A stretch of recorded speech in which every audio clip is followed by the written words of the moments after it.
নামাজটা ছাড়েন না। যত পাপ করছেন করেন, আমি বলি নামাজ ছাড়েন না। ইনশাল্লাহ একদিন নামাজই আপনাকে পাপ থেকে বের করে আনবে ইনশাআল্লাহ।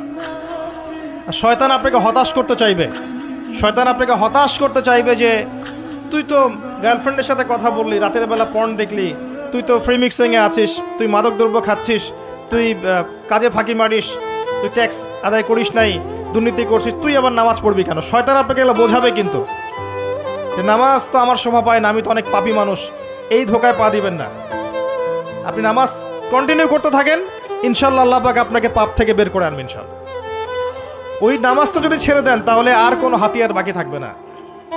আর আপনি যত পাপ করেন না কেন মায়ুস হবেন না, মন ছোট করবেন না। আপনার একটা সেজদা, যে সেজদা আপনি চোখের পানি ঢেলে দিয়েছেন আল্লাহর কাছে যে আল্লাহ আমার ভুলগুলো তুমি মাফ করে দাও, আমার তওবা তুমি কবুল করো, ইনশাল্লাহ দেখবেন ওই একটা সেজদা যদি কবুল হয়ে যায় আল্লাহ পাক আপনার সব গুনাহ মাফ করে দিবেন ইনশাল্লাহ। হতাশ হবেন না। শয়তান হতাশ করতে চাইবে মানুষকে, শয়তান মানুষকে হতাশ করতে চাইবে। এমনকি আপনার যদি পাহাড়ের পরিমাণ ঋণ থাকে, ওই ঋণ শোধ করার ব্যবস্থা আল্লাহ পাক করে দিবেন ইনশাআল্লাহ তাআলা।